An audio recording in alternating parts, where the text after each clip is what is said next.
Hello everyone, welcome to VRR tutorials. మనం ఈరోజు లెసన్లో how to talk to your kids or how to talk to your students during exams or in the exams.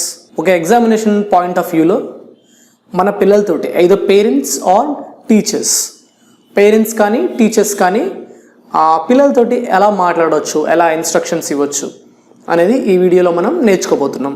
If you find this video is useful, please do like, share and subscribe to our channel. So let's go to the topic. Okay, first మనకి ఉన్న confusion ఏంటంటే I right my exam అంటారండి ఎక్కువ. So అంటే అది ఇంగ్లీష్లో translation correct కాదు. అది I do my test or I take my exam, I have to do my driving test అని చెప్పాలి. I have to take my exam అలా చెప్పాలంటే వీ టేక్ ద ఎగ్జామ్ అంటే మనం పరీక్షను తీసుకుంటాం. ఓకే, అంటే మనం పరీక్షించబడతాం అందులో. సో అందుకనేసి ఇంగ్లీష్లో ఐఎమ్ రైటింగ్ మై ఎగ్జామ్ అనేది అంత సూటబుల్ ఫ్రేజ్ కాదు. సో మనం దానికి ఆల్టర్నేటివ్ ఏం చెప్పొచ్చు అంటే I'm taking my exams. Okay, I take my exams, right. I have to do my test అలా మనం చెప్పుకోవచ్చు. ప్రిపేర్ వెల్ అని చెప్దాం. Okay, prepare well for your exams, prepare well for your exams. Next, work hard. Work hard అంటే కష్టపడండి అంటే exam కోసం ఆ పాయింట్ ఆఫ్ వ్యూలో చెప్పొచ్చు. Work hard. Next, I have to take my exam. నేను రేపు ఎగ్జామ్ రాయాలి. I have to take my exam tomorrow. నేను రేపు ఎగ్జామ్ రాయాలి.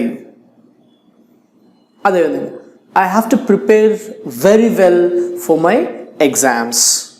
అదొక sentence. I have to prepare very well for my exams.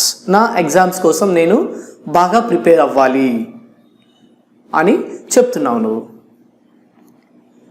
అదే as a parent or as a teacher మనం ఏం చెప్పొచ్చు అంటే prepare well for your exams,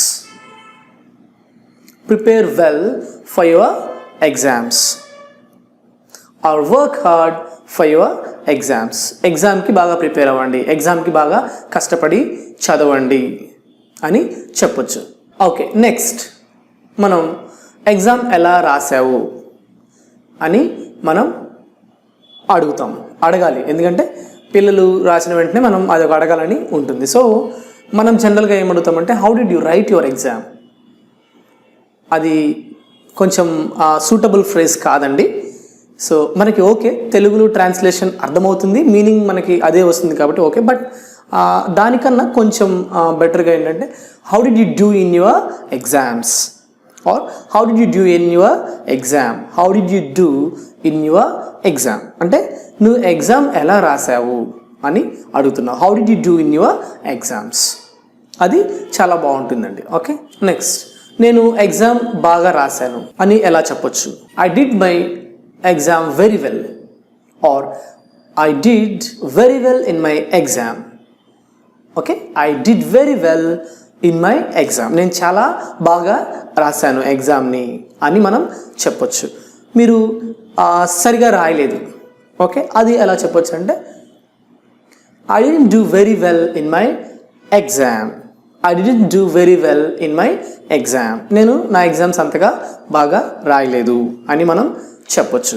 మనం as a parent or a టీచర్గా మనం కొన్ని ఇన్స్ట్రక్షన్స్ ఇస్తాం. ఎలా? So carry your pens for the exam, carry your pens for the exams, carry your pencils అని చెప్పొచ్చు.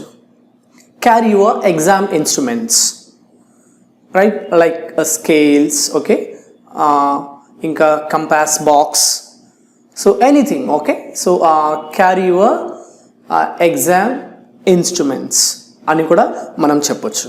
మీ హాల్ టికెట్ నెంబర్ చెక్ చేసుకోండి ఎంట్రన్స్ దగ్గర. Okay, check your hall ticket at the entrance, check your room number at the entrance.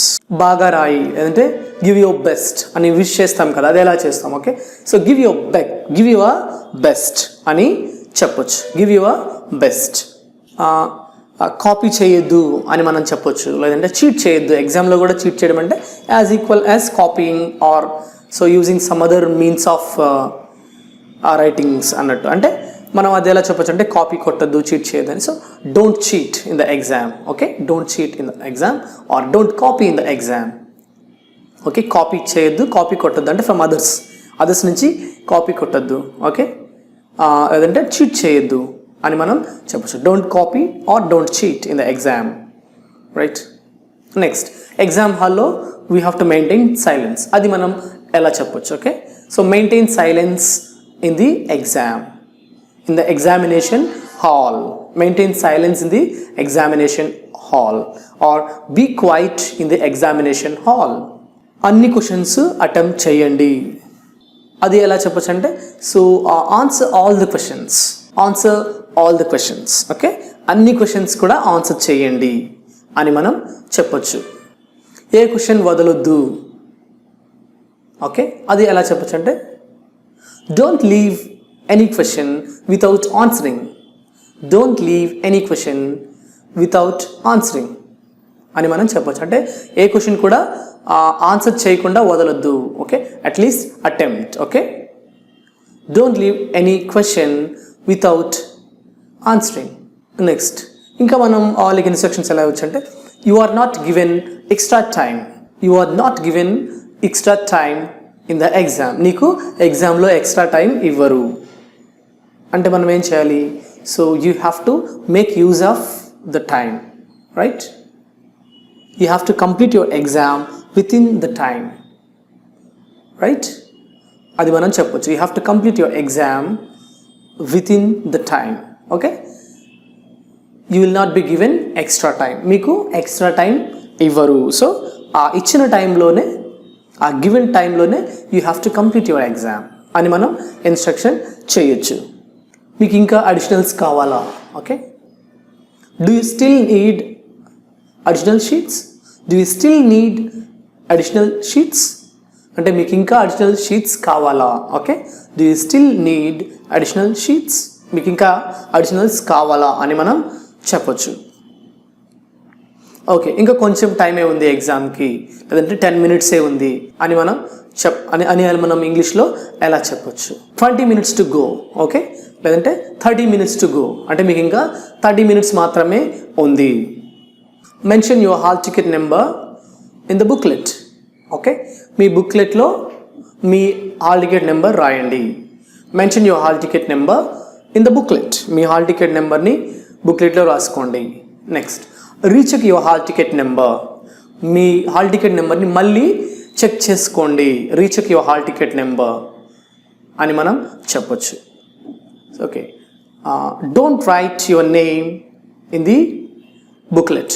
Don't write your name in the booklet. బుక్లెట్లో me name రాయొద్దు అని మనం చెప్పొచ్చు. Follow the instructions of your invigilator. Follow the instructions of your invigilator అని మనం చెప్పొచ్చు. Okay, అంటే మీ invigilator చెప్పే ఇన్స్ట్రక్షన్స్ని follow అవ్వండి అని మనం చెప్పొచ్చు.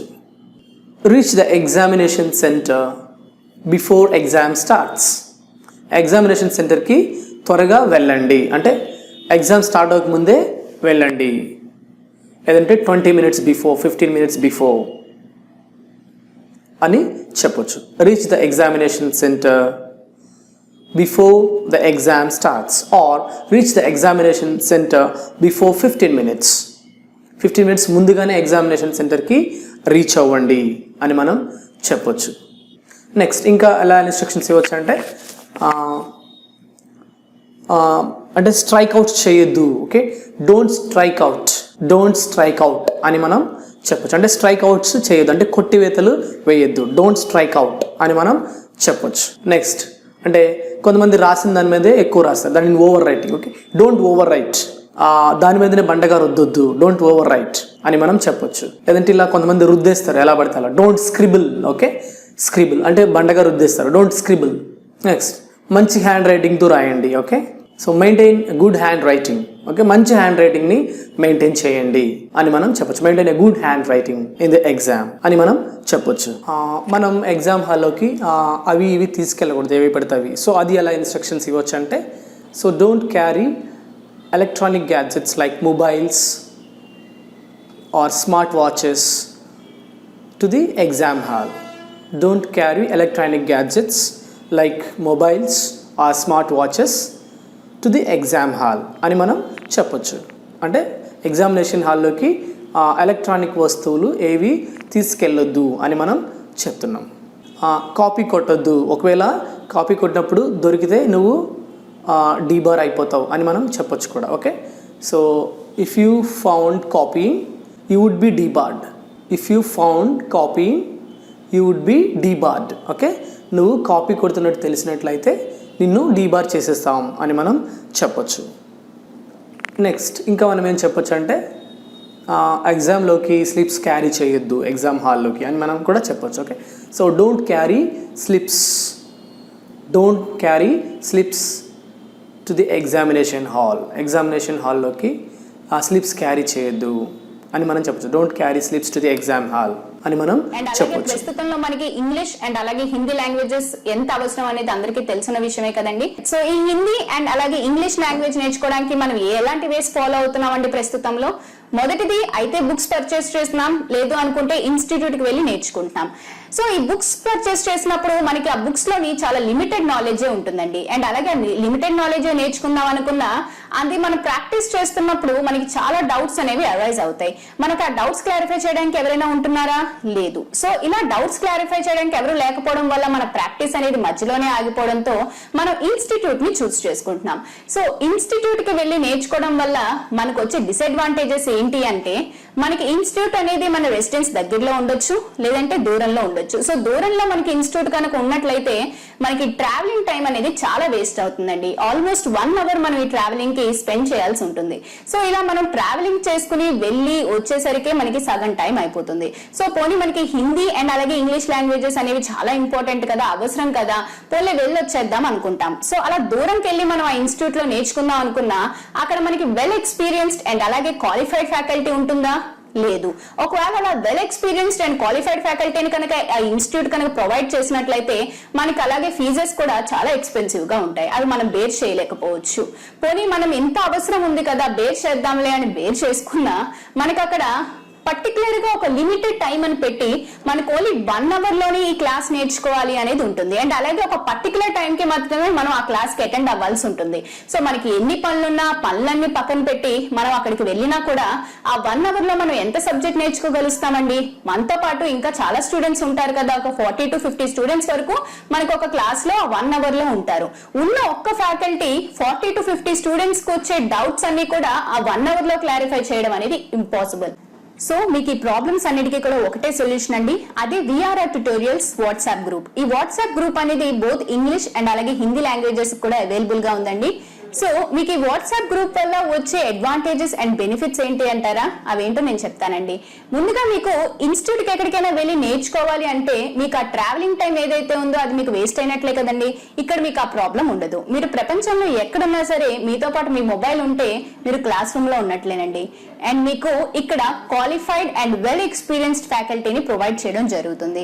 అండ్ అలాగే మీకు వెల్ ఎక్స్పీరియన్స్డ్ అండ్ క్వాలిఫైడ్ ఫ్యాకల్టీని ప్రొవైడ్ చేస్తూ కూడా మీకు చాలా తక్కువ ఫీజే ఛార్జ్ చేయడం జరుగుతుందండి. అంటే ఇక్కడ మీకు టైం అలాగే మనీ సేవ్ అవుతుంది. అలాగే మీకు బెస్ట్ నాలెడ్జ్ అనేది వెల్ ఎక్స్పీరియన్స్డ్ అండ్ క్వాలిఫైడ్ ఫ్యాకల్టీతో జరుగుతుంది. అండ్ మీకు డైలీ ఈ వాట్సాప్ గ్రూప్స్ లోని క్లాసెస్ అనేవి అప్లోడ్ అవుతూ ఉంటాయండి. అండ్ మీకు డే మొత్తం మీద 12 hours మీకు ఫ్యాకల్టీ అవైలబుల్ గా ఉంటారు. సో మీరు 12 hours కూడా ప్రాక్టీస్ చేసుకుని మీరు ఈ 12 hours లో ఎప్పుడైనా కూడా డౌట్స్ అనేవి పోస్ట్ చేయొచ్చు, క్లారిఫై చేయడం జరుగుతుంది. అండ్ ఇక్కడ మీకు ఇంకో అడ్వాంటేజ్ ఏంటి అన్నట్లయితే మీకొకరికే వచ్చే డౌట్స్ కాకుండా మీతో పాటు ఆ గ్రూప్ లో ఉన్న స్టూడెంట్స్ కి ఆ క్లాసెస్ మీద వచ్చే డౌట్స్ కూడా మీకు మ్యామ్ అండ్ అలాగే సార్ క్లారిఫై చేస్తారు. కాబట్టి ఆ డౌట్స్ ని కూడా మీరు క్లారిఫై చేసుకుని నోట్ చేసుకోవచ్చు. సో మీకు ఈ వాట్సాప్ గ్రూప్ వల్ల చాలా అడ్వాంటేజెస్ ఉన్నాయండి. ఈ స్పోకెన్ హిందీ అలాగే స్పోకెన్ ఇంగ్లీష్ వాట్సాప్ గ్రూప్స్ లో మీరు జాయిన్ అవ్వాలనుకుంటే కాల్ చేయండి 9603339977.